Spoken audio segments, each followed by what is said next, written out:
Hello guys, एक बार फिर आपका स्वागत है मेरे YouTube channel my life geography में। आज हम आपके लिए लाए हैं भौतिक भूगोल। भौतिक भूगोल का अध्याय है महाद्वीप व महासागरों की उत्पत्ति। कि महाद्वीप व महासागरों का निर्माण कैसे हुआ, किन किन व्याख्याताओं किन किन भूगोलवेताओं ने अपने विचार इसमें व्यक्त किए। इस व्याख्याताओं में कि महाद्वीप व महासागर की उत्पत्ति संबंधित महत्वपूर्ण दो सिद्धांत हैं। ऐसे तो कई विद्वानों ने अपने अपने सिद्धांत दिए, जिसमें सबसे महत्वपूर्ण दो सिद्धांत इसमें दिए गए हैं। महाद्वीपीय विस्थापन सिद्धांत व प्लेट विवर्तनिक सिद्धांत। ये दो सिद्धांत है जिसके आधार पर महाद्वीप का विस्थापन का हमें जानकारी प्राप्त होती है।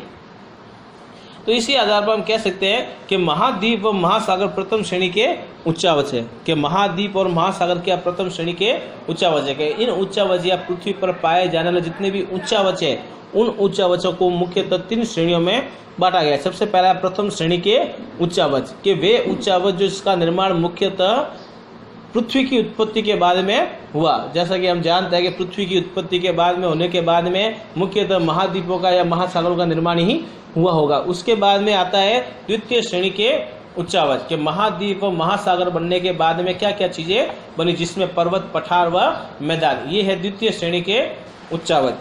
फिर तीसरा है तृतीय श्रेणी के उच्चावच के पर्वत, पठार और मैदान। इन तीनों पर मुख्यतः अपरदनकारी जो शक्तियां होती है, उन शक्तियों या अनाच्छादनकारी जो शक्तियां होती है, उन शक्तियों के द्वारा उन भूभाग में थोड़ी सी काटछाट करके इनके भू आकारों में परिवर्तित कर दिया जाता है, जिससे डेल्टा, घाटियां, है ना, छोटे पठार, पहाड़ियां, ज्यादा एक कटक है, इनका निर्माण हो जाता है। तो ये आते हैं मुख्यतः तृतीय श्रेणी के उच्चावच, जिनका निर्माण पर्वत, पठार, मैदान के बाद में होता है। नदियों द्वारा, हवा द्वारा, हिमानीकृत द्वारा आदि के अपरदन के द्वारा इन आकारों का निर्माण किया जाता है। तो आज हम इस अध्याय में पढ़ेंगे महाद्वीप व महासागरों की उत्पत्ति के महाद्वीपीय विस्थापन सिद्धांत। अब किसने बताया कि महाद्वीपों का विस्थापन या महाद्वीपों का निर्माण किस प्रकार से हुआ। जैसा कि आज हम पूरे विश्व में देखते हैं इतने अलग अलग महाद्वीप हैं, तो इन महाद्वीपों के बारे में अलग अलग विचारों ने अलग अलग समय पर, अलग अलग विचारकों ने अलग अलग समय पर अपनी परिकल्पनाएं प्रस्तुत की है। कि महाद्वीपीय विस्थापन सिद्धांत का ये विचार 1620 में फ्रांसीसी विद्वान थे बेकन, उन्होंने दिया। फिर 1885 में स्नाइडर ने, फिर 1910 में F.G. टेलर ने। परंतु इसको सिद्धांतिक रूप में प्रतिपादन करने का सर्वप्रथम प्रयास जो किया था वो थे 1912 में जर्मन के जलवायु भूगोलवेता अल्फ्रेड वेगनर। यानी इस सिद्धांत को एक सिद्धांत के रूप में प्रस्तुत करने का कार्य किसने किया था? अल्फ्रेड वेगनर ने। इसीलिए महाद्वीपीय सिद्धांत वेगनर के आधार के नाम के आधार पर भी जाना जाता है। ये 1912 में दिया गया था। जिनका निर्माण, अब हम बात करेंगे वेगनर का महाद्वीपीय सिद्धांत कि वेगनर ने किन किन चीजों या किन किन आधारों पर अपने महाद्वीपीय सिद्धांत की परिकल्पना प्रस्तुत की है। सबसे पहला है कि वेगनर एक जलवायु भूगोल वेता था। उसका मुख्य कार्य था जलवायु पर अध्ययन करना। जब वो जलवायु का अध्ययन कर रहा था, है ना, जब वो जलवायु का अध्ययन कर रहा था तो अंटार्कटिका में उसने देखा कि कोयले की परत और मरुस्थल में हिमावरण यानी हिम जमाव के उसको कुछ साक्ष्य मिले। तो इसके आधार पर उसने कुछ अपने तर्क दिए। इसके दो तर्क थे कि जलवायु कटिबंध का स्थानांतरण व स्थल भाग स्तर। अब पहले वो क्या कहता है, या तो जलवायु कटिबंध क्या हुए होंगे, स्थानांतरित हुए होंगे, और स्थिर भाग क्या रहे होंगे, स्थिर, जैसे आज हम देखते हैं वैसे ही होंगे। और उसका दूसरा तर्क था कि जलवायु कटिबंध तो रहे स्थिर, कि जलवायु कटिबंध जहाँ गर्मी है वहाँ गर्मी रही, जहाँ ठंड थी वहाँ ठंड रही, परंतु जो स्तरीय भूभाग जो महाद्वीप थे वो एक समय में क्या थे, एक थे, और एक दूसरे से धीरे धीरे क्या होते गए, दूर होते गए और वर्तमान स्वरूप में आ गए। तो इन दो तर्कों के आधार पर उसने अपना महाद्वीपीय सिद्धांत प्रस्तुत किया है।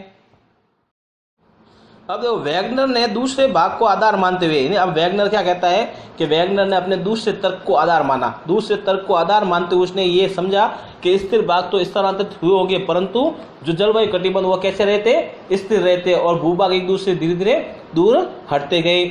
अब क्या कहता है कि आधार मानते हुए उसने कार्बोनिफेरस युग में समस्त महाद्वीप एक स्थल खंड थे। अब क्या कहता है कि कार्बोनिफेरस युग में समस्त भूभाग एक ही स्थल खंड के रूप में विद्यमान थे, जिसका नाम था पेंजिया। जिसका क्या नाम था? पेंजिया। और फिर इसके चारों एक विशाल महासागर था जिसका नाम था पैंथालासा सागर, महासागर कह सकते हैं। अब क्या कहता है कि कार्बोनिफेरस युग में संपूर्ण भूभाग एक रूप में थे, उस भूभाग को या उस महाद्वीप को क्या नाम दिया गया था? पेंजिया नाम दिया गया। और इसके चारों एक बड़ी जल राशि या विशाल महासागर जिसे पैंथालासा नाम दिया गया था। अब यह कहता है, वैगनर कहता है कि स्थल भाग सियाल से बने हैं और सीमा पर बिना किसी बाधा के रूप में तैर रहे हैं। अब इसने एक तर्क माना, या इसने एक आधार माना कि क्या कहता है कि जो महाद्वीप है उनका निर्माण सियाल से हुआ। किसका हुआ है? सियाल से इनका निर्माण हुआ, जो बिना किसी बाधा के रूप में सीमा पर तैर रहे हैं, इसीलिए वो एक स्थान से दूसरे स्थान पर गति भी करते रहते हैं। इसके बाद में अपने महाद्वीपीय सिद्धांत को उसने आगे बढ़ाते हुए कहा कि इसके बाद कार्बोनिफेरस युग में पेंजिया का विभाजन आरंभ हुआ। अब क्या कहता है कि जब कार्बोनिफेरस युग निकला तो उसके बाद में पेंजिया का टुकड़े करना आरंभ हुआ, जिसका विभाजन होना आरंभ हो गया। प्रथम विभाजन में 33 भू संतति बनी। अब क्या कहता है कि महाद्वीपों का जो प्रथम विभाजन हुआ, उस प्रथम विभाजन में 33 भू संतति बनी, जिसमें भूभाग जो महाद्वीप था पेंजिया, वो 2 भूभागों में बट गया। इसका उत्तरी भूभाग तो कहलाया अगारा लैंड व दक्षिणी भूभाग कहलाया गोंडवाना लैंड। ये इसके 2 भाग थे। जहां पर आज हमारा हिमालय पर्वत स्थित है, वहां पर जिस समय विभाजन हुआ उस समय 33 भू संतति स्थित थी। कि इन भूभागों के वर्तमान स्वरूप इनका, अब क्या कहता है कि इन जो भूभाग देखते हैं, जो महाद्वीप देखते हैं, इनका वर्तमान स्वरूप मुख्यतः विषुवत रेखा व पश्चिम की ओर प्रवाह से बने। अब क्या कहता है, पश्चिम की दिशा की ओर प्रवाह हुआ और विषुवत रेखा की ओर या भूमध्य रेखा की ओर प्रवाह से वर्तमान रूपों में निर्माण हुआ है। अब वैगनर ने वर्तमान स्वरूप में महाद्वीपों आने के लिए 2 प्रकार के प्रवाह का उसने कल्पना की है कि एक प्रवाह तो होता है भूमध्य रेखा की और दूसरा पश्चिम दिशा की ओर। इनके पीछे कौन कौन सी शक्तियां कार्य करती? पहला है गुरुत्वाकर्षण बल व परमशीलता बल। के महाद्वीपों का विस्थापन जो मुख्यतः जिस बल से हुआ वो था गुरुत्वाकर्षण बल, के सूर्य व चंद्रमा की शक्ति के द्वारा भूभाग अपनी स्थान से खिसकते गए। और परमशीलता बल, इन बल के द्वारा ये भूमध्य रेखा की ओर बढ़े, जिसमें भारत, ऑस्ट्रेलिया व अंटार्कटिका महाद्वीप बने। फिर दूसरा था ज्वारीय बल। अब दूसरा था ज्वारीय बल, जिस प्रकार का ज्वार आता है उसी प्रकार से महाद्वीप एक स्थान से दूसरे स्थान पर चले जाते हैं, इस प्रकार से उसने बताया। अब क्या कहता है, ये प्रवाह मुख्यतः पश्चिम दिशा में हुआ, जिसमें उत्तर अमेरिका व दक्षिण अमेरिका बने। और इसके विभाजन से क्या बने? उत्तरी अमेरिका व दक्षिण अमेरिका। अब क्या कहता है कि वैगनर ने अपने महाद्वीपीय सिद्धांत को कठोर रूप से लागू करने के लिए कुछ साक्ष्य प्रदान किए। उन साक्ष्यों के आधार पर इस महाद्वीपीय सिद्धांत को आधार या इसको मान्य किया गया। पहली थी भौगोलिक प्रमाण। अब क्या कहता है, वहां की जो भू आकृति उसके आधार पर उसने पहला प्रमाण बताया कि अटलांटिका तटों में समय स्थापन। अब क्या कहता है कि अटलांटिका जो महासागर है, उन महासागर के जो पश्चिमी और पूर्व जो किनारे हैं, उन किनारों को अगर पास में लाया जाए तो वो एक दूसरे से परस्पर सटाए या मिल सकते हैं। तो इसके आधार पर उसने ये बताया कि एक समय में ये भूभाग आपस में मिले हुए रहे होंगे, जिसके विभाजन से अटलांटिका महासागर का निर्माण हुआ, जिसे जिंग्स ऑफ इट भी कहा जाता है। पर्वतों का संरेखण। अब क्या कहता है कि अलग अलग महाद्वीपों में पर्वत क्रम या पर्वत श्रेणियां पाई जाती है। जब इन पर्वत श्रेणियों को एक ही क्रम में लगाया जाता है तो वो एक प्रकार की पर्वत श्रेणी देखने को मिलती है, जिसमें कैलेडोनियन, हर्शियन व अल्पाइन एक ही रेखा पर स्थित है।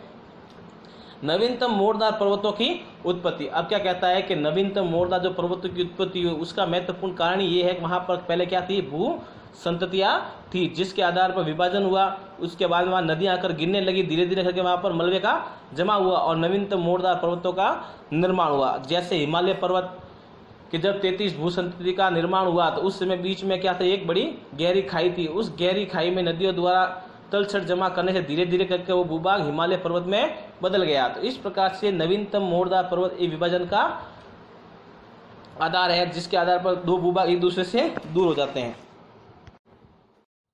इसके बाद है भूगर्भीय प्रमाण। अब क्या कहता है कि भूमि के अंदर भी कुछ ऐसे प्रमाण पाए गए जिसके आधार पर हम कह सकते हैं कि ये महाद्वीप एक समय में एक ही भूभाग पर स्थित थे। कि संरचनात्मक समानता। अब क्या कहता है कि जो शैलों की संरचना पाई जाती है, कि अलग अलग महाद्वीपों पर जो शैलें पाई जाती है उन शैलों की संरचना कैसी है, एक जैसी है। तो हम ये कह सकते हैं कि एक समय में ये भूभाग एक ही रहे होंगे, जिसके आधार पर इनमें समानताएं पाई जाती है।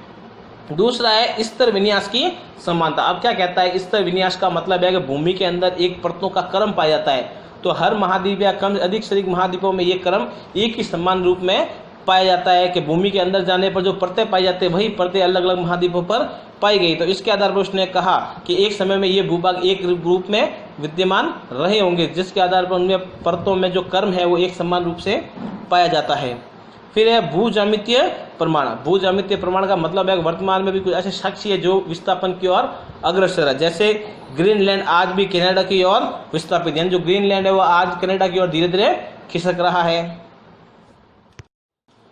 इसके बाद में अगला प्रमाण है जैविक प्रमाण। अब क्या कहता है कि जो जनजाति है, जो जीव जंतु है, जो प्रजातियां, उनके आधार पर उसने प्रमाण दिए। पहला है पूरा जीवाश्मीय प्रमाण। अब क्या कहता है कि अटलांटिका के दोनों तटों पर प्रजाति व समान जीवावशेष पाए गए। अब क्या कहता है, अटलांटिक जो महासागर है अटलांटिक, उस अटलांटिक महासागर के पश्चिमी किनारे और पूर्वी किनारे, इन दोनों किनारों पर जीवाश्म जो पाई जाती है या प्रजातियां जो पाई जाती है, उनमें क्या पाई जाती है, समानताएं पाई जाती है। ये समानताएं तभी हो सकती है जब वो भूभाग एक रूप में विद्यमान रहे हो, ऐसा वैगनर मानता है। फिर दूसरा है जैविक स्वभाव के जीवों का स्वभाव के। नॉर्वे में लेमिंग नामक जंतु, यानी क्या कहता है, नॉर्वे जो देश है या नॉर्वे में जो लेमिंग नामक जो जंतु होता है वो क्या करता है, जब आपातकाल की स्थिति होती है वो पश्चिम की ओर महासागर में डूबकर अपनी जान दे देता है। यानी इनका स्वभाव था कि एक समय में इस पश्चिम की ओर कोई भूभाग रहा होगा जिसकी ओर वह दौड़ते हैं, है ना, परंतु वर्तमान में वहां पर क्या है, महासागर, इसलिए वहां पर वो डूबकर उनकी मौत हो जाती है। फिर है पूरा जलवायु प्रमाण। अब क्या कहता है कि जलवायु में भी कुछ ऐसे प्रमाण पाए गए कि कार्बोनिफेरस युग में भारत, दक्षिण अमेरिका, अफ्रीका व ऑस्ट्रेलिया में हिमानीकरण के प्रमाण मिले। अब क्या कहते हैं कि ये भूभाग है, इन भूभागों में कि कार्बोनिफेरस युग में यहाँ पर क्या थी, बर्फ थी, तो बर्फ थी तो उसके प्रमाण वहां पर आज भी मिले हैं। तो इसके आधार पर उसने बताया कि ये भूभाग एक समय में एक ही भूखंड के रूप में विद्यमान रहे होंगे।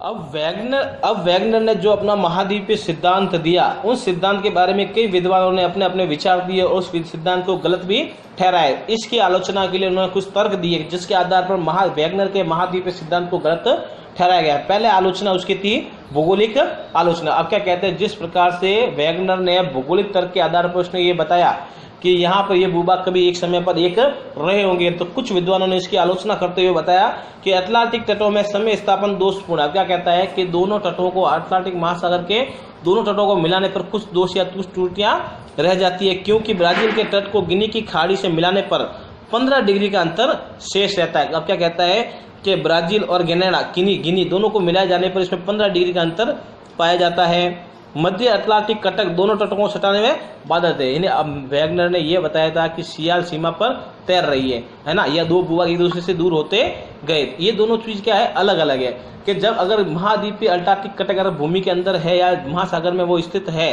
तो दोनों भूभाग कभी आपस में एक नहीं रहे होंगे, है ना, या दोनों को साथ मिलाने वो संभव नहीं है क्योंकि नीचे से वो भूभाग इसको रोके का कार्य करेगा।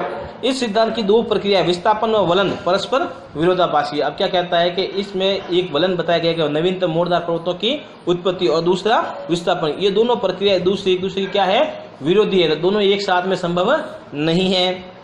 भूगर्भिक आलोचना। अब भूगर्भ शास्त्रियों के अनुसार अटलांटिक तटों पर संरचनात्मक व स्तर विन्यास केवल आंशिक समानताएं पाई जाती है। अब भूगर्भ शास्त्री क्या कहते हैं कि जो शैलें हैं उन शैलों में वह भूगर्भ में स्तर विन्यास है, उस विन्यास में केवल कुछ ही समानताएं पाई गई है, पर्याप्त या पूर्णतः समानताएं नहीं देखने को मिलती है। फिर तीसरी इसकी आलोचना है गणितीय आलोचना। अब क्या कहता है कि महाद्वीपीय सिद्धांत में या वैगनर ने अपने महाद्वीपीय सिद्धांत में सूर्य व चंद्रमा के गुरुत्वाकर्षण बल के कारण इसको विस्थापन माना, जो क्या है गलत, कि इतने बड़े भूभाग को अपने स्थान से खिसकाने के लिए इतनी अधिक गुरुत्वाकर्षण बल की आवश्यकता होती है जो वर्तमान से भी कम से कम 10 गुना अधिक हो, परंतु ये संभव नहीं है। फिर जैविक आलोचना। जीवाश्म के प्रमाण आंशिक प्रमाण, यानी जीवाश्म में जो प्रमाण पाए गए वो केवल कुछ मात्रा में ही पाए गए जो पूर्ण रूप से नहीं है। अब